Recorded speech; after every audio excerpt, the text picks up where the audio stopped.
Hello everyone.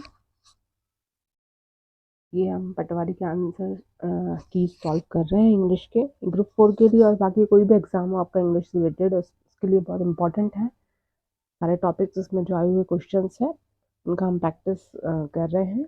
और तो आइए सॉल्व करते हैं। उससे पहले अगर आप चैनल पे पहली बार आए हैं तो चैनल को सब्सक्राइब कर लें, और आपको वीडियो अगर अच्छी लगे, मेरे एफर्ट्स सही लगे, तो आप प्लीज़ वीडियो को लाइक ज़रूर करिएगा।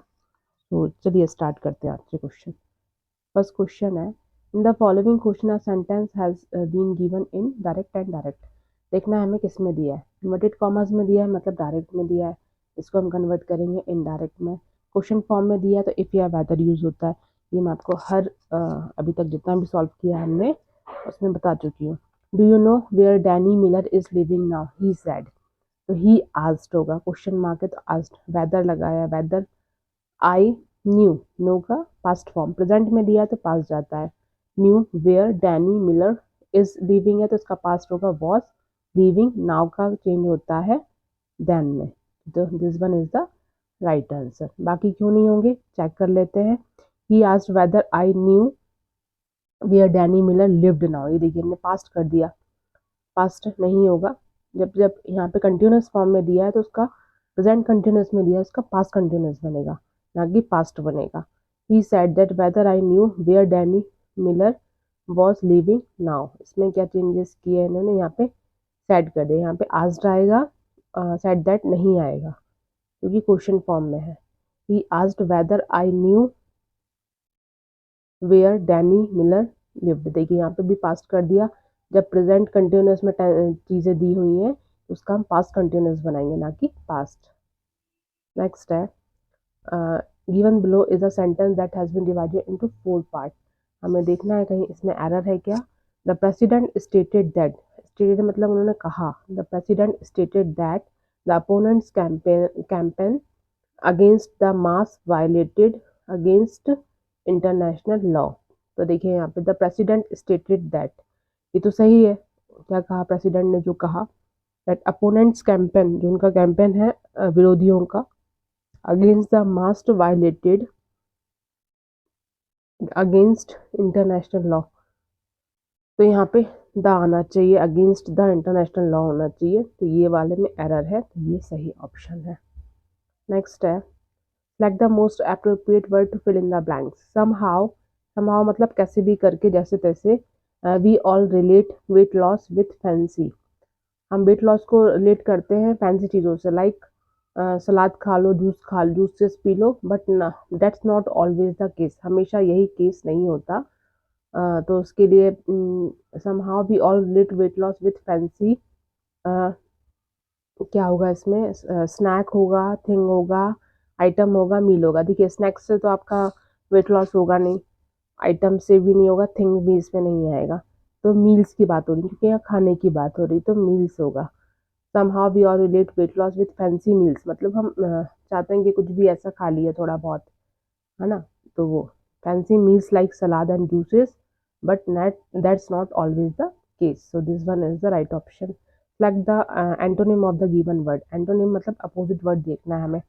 condemn का मतलब होता है किसी का निंदा करना, किसी की निंदा करना is a condemn, okay. Praise उसका अपोजिट होता है तारीफ करना, किसी की तारीफ करना। इंटेंसिफाई होता है किसी चीज को बहुत इंटेंस, तेज करना, तीव्र करना, है ना, तीव्र करना होता है इंटेंस, इंटेंस करना, उसको इंटेंसिफाई करना। असाइन मतलब किसी को कोई चीज सौंपना, सौंपना, ये हो गया असाइन करना। इंटरप्ट मतलब होता है बाधा डालना, बीच में किसी काम में किसी के बोलने में इंटरप्ट करना मतलब बाधा डालना। Next in the following question one of the part of sentence we have error देखना है हमें।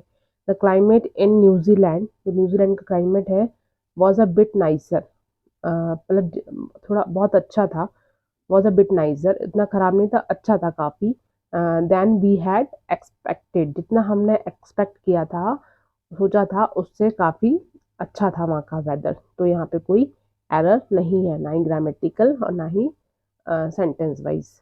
Find the most appropriate option for the given blanks which can make the sentence grammatically correct. Is it dash to buy tickets in advance, question mark में है, मतलब पूछ रहा है वो कि एडवांस में टिकट लेना क्या होगा, ईजिली तो होगा नहीं, ईजिली आएगा नहीं, डिफिकल्टी आएगा नहीं, यहाँ पे फेयर ही आएगा नहीं, पॉसिबल ही आएगा। Is it possible to buy tickets in advance? Next है द फॉलोइंग क्वेश्चन और sentence has been given active and passive. देखना हमें किसमें दिया हुआ है। पैसिव के लिए हमें बाय गिवन होना चाहिए, सेंटेंस में बाय नहीं है। समटाइम्स बाय हिडन रहता है, किसके द्वारा किया गया वो हिडन भी रहता है। तो पहले हम क्वेश्चन को रीड कर लेते हैं। दे से he can eat almost anything in this world. उन्होंने कहा कि ही कैन ईट, कुछ भी खा सकता है, ऑलमोस्ट लगभग सभी चीज़ खा सकता है, एनीथिंग इन दिस वर्ल्ड। तो यहाँ पे ये हमें एक्टिव में दिया है, क्योंकि किसी के द्वारा खाया जाएगा वो पैसिव में बनेगा।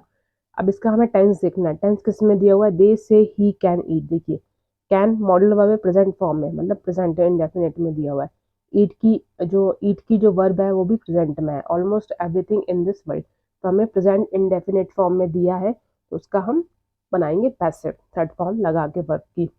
तो इट इज सैड, यहाँ पे होगा it is sad that almost anything can be, फिर वर्ब की थर्ड फॉर्म ईटन, ये बी वर्ब की third form by him in this world. So this one is the right one. They say anything, दे से नहीं होगा, object उठेगा पहले, तो यहाँ पे दे से एनीथिंग ऑलमोस्ट वुड भी आएगा ही नहीं। जो नहीं दिया है हमें वर्डिंग्स वो चेंज नहीं करना है। इट वॉज सेड पास्ट में नहीं जाएगा, प्रेजेंट इंडेफिनिट में है, तो यहाँ पे कुड नहीं आएगा, पास्ट में नहीं जाएगी verb.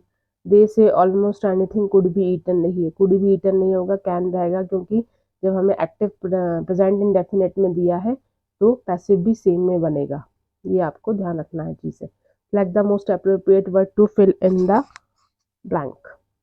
Coral reefs are dealing with not only rising heat and acidity, also declining oxygen. Coral reef जो समुद्र में जो होती है आइलैंड्स में, कलरफुल टाइप के जो होते हैं बहुत सारे, उसको बोलते हैं coral reefs. Are dealing with not only rising heat and acidity but also declining oxygen. मतलब कोरल रीफ्स किस चीज़ से अभी उनको प्रॉब्लम हो रहा है, वहाँ पे हीट का लेवल बढ़ रहा है, एसिडिटी भी बढ़ रही है, लेकिन उसके साथ साथ क्या बढ़ रहा है, वहाँ पे क्या हो रहा है, ऑक्सीजन का लेवल भी कम हो रहा है, declining oxygen. So but also, उसके साथ साथ ये भी हो रहा है, तो ये वाला होगा। एंड ऑल्सो नहीं होता, एंड तो ऑलरेडी लगा हुआ है, तो यहाँ पे एंड नहीं आएगा, बट ऑल्सो एक्स्ट्रा चीज ऐड कर रहे हैं, तो बट ऑल्सो। नेक्स्ट है in the following question are sentence has been given active and passive. तो देखते हैं इसका क्या होगा। I was watching a web series the Family Man, तो इसको हमें एक्टिव में दिया हुआ है, इसको हमें पैसिव में चेंज करना है। देखिए पहले अब टेंस देखिए, आई वॉज वॉचिंग कैसा दिया हुआ है, वॉज मतलब पास्ट की वर्ब, हेल्पिंग वर्ब है, और वॉचिंग कंटिन्यूस में, तो मतलब पास्ट कंटिन्यूस में जा रहा है, तो इसका पैसिव भी उसमें ही बनेगा। अब web series the Family Man नाम है उसका, was being watched by me, this one is the right one. अब web series the Family Man was to भी नहीं होगा, कंटिन्यूस में दिया है तो कंटिन्यूस में जाएगा, यहाँ पे भी कंटिन्यूस में जाएगा, इसलिए ये वाला लॉन्ग है। द फैमिली मैन सिंगल एक सीरीज है, तो वर नहीं आएगा, यहाँ पे वॉज ही आएगा, और बाकी ये वाला इसलिए रॉन्ग होगा। नेक्स्ट है, फिर अब देखना है इसमें अप्रोप्रिएट वर्ड भरना है हमको। The next time he took the test he was best prepared. जब उसने नेक्स्ट टाइम टेस्ट दिया, तो ही वॉज डेस्ट प्रिपेयर्ड, तो वो पहले से बेहतर था, मतलब बेटर प्रिपेयर्ड था, तो बेटर होगा, गुडली नहीं होता है, गुड आएगा नहीं, क्योंकि हम पहले वाली सिचुएशन से कंपेयर कर रहे हैं कि पहले से ज़्यादा इसका अच्छा परफॉर्मेंस था, तो बेटर था, बेटर प्रिपेयर्ड, अलोंग आएगा नहीं। इन the following question out of the four alternatives choose the one that can be substituted for the given sentence. Using excessive मतलब अत्यधिक, जरूरत से ज्यादा, और फ्लैटरी मतलब होता है चापलूसी, मतलब कहना चाहिए बहुत सारी ऐसी बातें बोलना, किसी को मक्खन लगा के बोलते हैं ना, वैसी बातें उस टाइप से। तो इसका देखते हैं क्या होगा। पहले क्या दिया हुआ है हमें, प्रीरोगेटिव मतलब होता है इसका परम अधिकार। जितने भी वर्ड्स आ रहे हैं हम जो सेट सॉल्व कर रहे हैं, आपको ये सब वर्ड्स याद होने चाहिए, है ना, इनका एक बार रिवीजन जरूर करें आप, मैं पढ़ा रही हूँ आप समझ के उसको रिवाइज जरूर करें, क्योंकि रिपीट होने के चांसेस होते हैं। कॉशियस, ये सब वो वर्ड्स हैं जो एग्जामिनर के फेवरेट होते हैं, तो वो इनको रिपीट ज़रूर करते हैं। कॉकस, कॉकस मतलब होता है लोगों का, एक ग्रुप ऑफ पीपल, ऐसे लोग जिनका इंटरेस्ट सेम हो, है ना, चाहे वो पॉलिटिकल हो या रिलीजियस हो या कैसा भी, तो सेम इंटरेस्ट वाले लोगों का ग्रुप होता है जो, उसको बोलते हैं कॉकस। मैलेस्ट्रोम मतलब होता है भंवर, भंवर जो आता है, हवा चलती है ऐसा, वो होता है मैलेस्ट्रोम। अनकॉशियस, कॉशियस मतलब होता है वही, अनकॉशियस मतलब यही फ्लैटरी करना, मतलब किसी को बहुत ज़्यादा चापलूसी करना किसी की, बहुत ज़्यादा, या मरहम लगाना, उस सेंस में आता है, बहुत ज़्यादा फ्लैटरी करना, एक्सेसिव उसकी चापलूसी करना, बहुत मीठा बोलना, वो होता है। तो ये इसका करेक्ट आंसर है। Find the most appropriate option for the given blank space which can make the sentence grammatically and contextually correct. देखते हैं इसको। She was dashed to go there and talk to him for some time. She was absolutely आएगा नहीं, readily नहीं आएगा, ready होता तो भी हम सोचते एक बार। She was planned नहीं आएगा, planned planning होता तो भी चलता। तो यहाँ पे was क्या, या तो ing आता या पास्ट की वर्ब आती, तो हम उसको कंसिडर करते प्लान को। She was willing to go there, वो मतलब इच्छुक थी वहां जाने की। And talk to him for some time, और उससे कुछ देर उसको बात करना थी, तो शी वॉज विलिंग टू, इच्छुक थी वो। इन the following question out of the four alternative select the alternative which best substitute the given sentence. A close fitting cover for the blade of a knife और shirt, तलवार और चाकू को जो उसका जो शार्प वाला पार्ट रहता है उसको कवर करने के लिए जो कवर आता है, वो क्या होता है, उसको क्या बोलते हैं, शील्थ बोलते हैं, शील्थ। ठीक है। और स्कलरी मतलब होता है जो किचन का रूम होता है, वहां पे एक छोटा स्पेस, मतलब कहना चाहिए कि एक जो बावर्ची का हेल्पर हुआ, वहाँ की जो भी चीजें होती है वो उसमें आता है स्कलरी। और मिनैग्री मतलब होता है जंगली पशुओं का कहना चाहिए संग्रह, उनका मतलब इकट्ठे रहते हैं, जो भी उनका ग्रुप रहता है उसको बोलते हैं। ये हो गया। शील तो बता ही दिया आपको, कवर होता है। नेक्स्ट है डायरेक्ट एंड इनडायरेक्ट, देखना है हमें। Uttama told Yatika that her manager would go to Delhi the next day. देखिए यहाँ पे डायरेक्ट इनडायरेक्ट है, तो ये हमें इन्वर्टेड कॉमर्स में नहीं दिया, मतलब हमें इनडायरेक्ट में दिया है, इसका हमें उल्टा ले जाना है, डायरेक्ट करना है। तो हम पहले वर्ब को पकड़ेंगे और टेंस को देखेंगे कहाँ जा रहा है। उत्तमा told Yatika that her manager would है, यहाँ पे देखिए वुड है तो मतलब पास्ट में है, पास्ट में है ये। Go to Delhi the next day, तो वुड का यहाँ पे हमें चेंज करना पड़ेगा, प्रेजेंट फॉर्म में लाना पड़ेगा उसका। Uttama said to Yatika my manager will, would का विल हो जाएगा, go to Delhi. Next day का चेंज होता है किसमें, टुमारो। तो ये करेक्ट इसका आंसर है। उत्तमा said to Yatika my manager should, तो आएगा ही नहीं, जब वुड दिया है तो हम शुड प्लेस नहीं कर सकते। उत्तमा सेड यतिका, हर हर मैनेजर ने यहाँ पे नहीं आएगा, इन्होंने चेंज किया। विल बी गोइंग नहीं, कंटिन्यूस में नहीं जाएगा, जिस फॉर्म में दिया है उसमें ही जाएगा। उत्तमा सेड टू यतिका योर मैनेजर, यहाँ पे देखिए ये सब्जेक्टिव प्रोनाउन कुछ चेंज नहीं कर रहे हैं, सही यहाँ पे जो दिया है वही पुट करना है। Manager will go to Delhi tomorrow, ये गलत है यहाँ पे, this one is the right one. Next है in the following question sentence has been given active and passive voice. I take care of my dog, तो यहाँ पे इसको हमें एक्टिव में दिया है, क्योंकि किसके द्वारा डॉग की केयर की जाएगी वो हमें दिखाना है, तो पैसिव में जाएगा फिर। तो यहाँ पे आई टेक केयर मतलब प्रेजेंट इंडेफिनिट में, तो क्या होगा, my dog is taken care of by me, so this one is the right one. It's taking नहीं होगा, कंटिन्यूस में नहीं जाएगा। I am to take care नहीं होगा, क्योंकि ऑब्जेक्ट उठाना है, माई डॉग है तो माई डॉग पहले आएगा यहाँ पे। My dog is taken care by me, यहाँ पे ऑफ, ऑफ प्लेस नहीं किया, टेक केयर ऑफ होता है, किसी का ध्यान रखना मतलब टेक केयर ऑफ होता है, take care of. Select the incorrectly spelled word, यहाँ पे अनसर्टेनिटी की स्पेलिंग गलत है। अनसर्टेनिटी मीन्स होता है अनिश्चितता, और परसर्वियरेंस मतलब होता है दृढ़ता से लगे रहना किसी चीज में। Find the most appropriate option for the given blank space which can make the sentence grammatically correct. They threatened to kill him dash he did as they asked.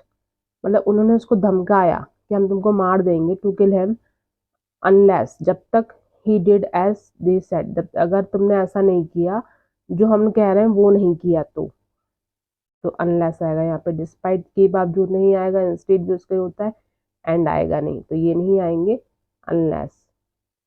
Condition में unless until यूज होते हैं.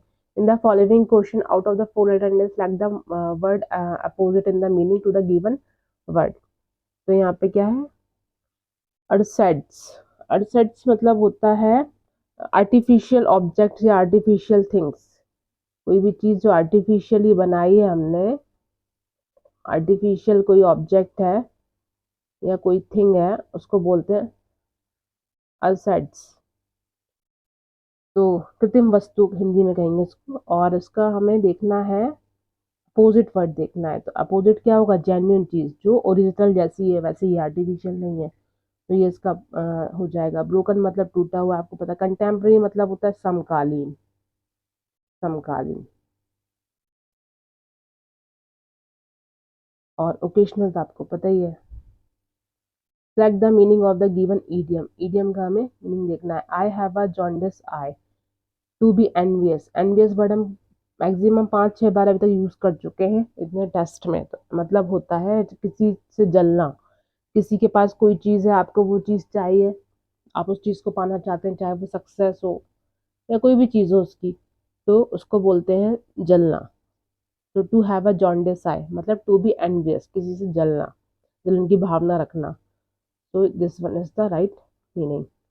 Select the most appropriate option to substitute the bracket segment in a given sentence. People point to China's declining cases as evidence that the disease burns itself out on its own. जो लोग हैं, लोगों ने point किया कि जो China की declining cases हैं वो एक एविडेंस है दैट द डिसीज जो है burn itself out on its own. तो यहाँ पे आएगा, यहाँ पे बर्न इटसेल्फ आउट मतलब अपने आप खत्म हो रहा है वो, तो ऑन इट्स ऑन तो मतलब वहाँ पे जो डिक्लाइनिंग केसेस हैं वो कम होते जा रहे हैं. तो यहाँ पे no improvement. Burn itself out is the correct, जो दिया हुआ है सही है वो word. In the below question और sentence has been given direct and indirect. ये हमें डायरेक्ट में दिया हुआ है, इनडायरेक्ट में चेंज करते हैं.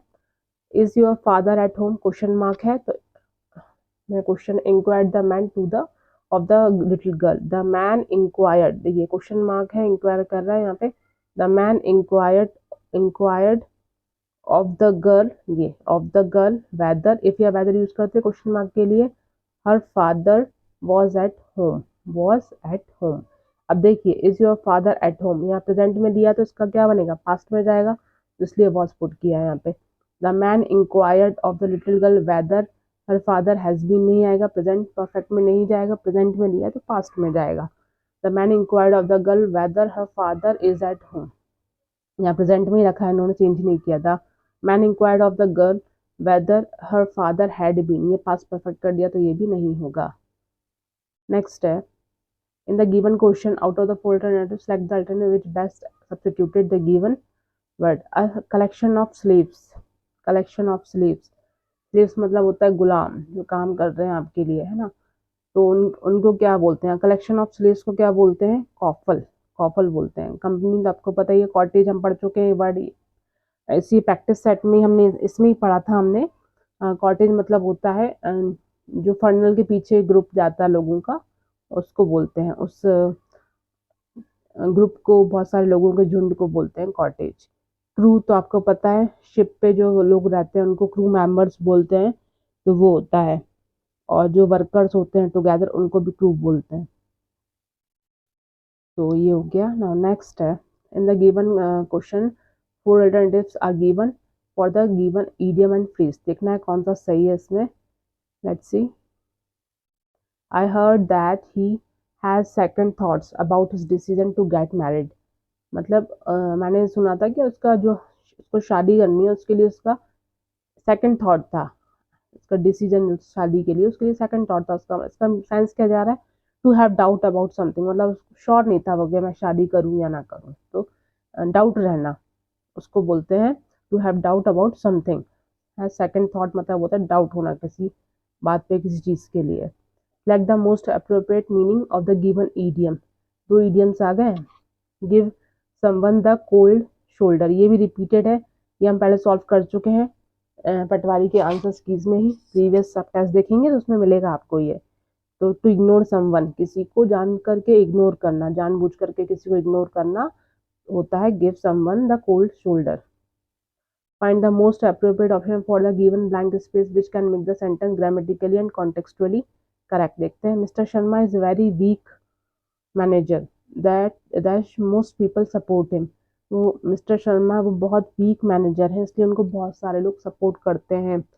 तो पॉजिटिव सेंस में जा रहा है, क्योंकि वो बहुत वीक है तो उनको बहुत सारे लोग सपोर्ट करते हैं, तो पॉजिटिव सेंस में जा रहा है। तो नॉट तो आएगा नहीं, सिंपल आएगा नहीं, नेवरथलेस नहीं आएगा, सो आएगा। सो उनको काफ़ी लोग हेल्प करते हैं। तो यहाँ पे ये सब नेगेटिव सेंस में जाते हैं, नॉर हो गया, नेवरथलेस हो गया। पॉजिटिव में चाहिए सो आएगा, और इनका सेंस भी नहीं बन रहा है। So this one is the right one. So ये थे हमारे आज के क्वेश्चन जो हमने कवर अप किए।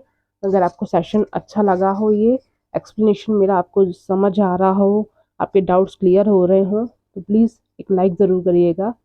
और thank you for watching. Channel से जुड़े रहें, सब्सक्राइब करें, शेयर करें, ताकि और लोगों को भी हेल्प मिले।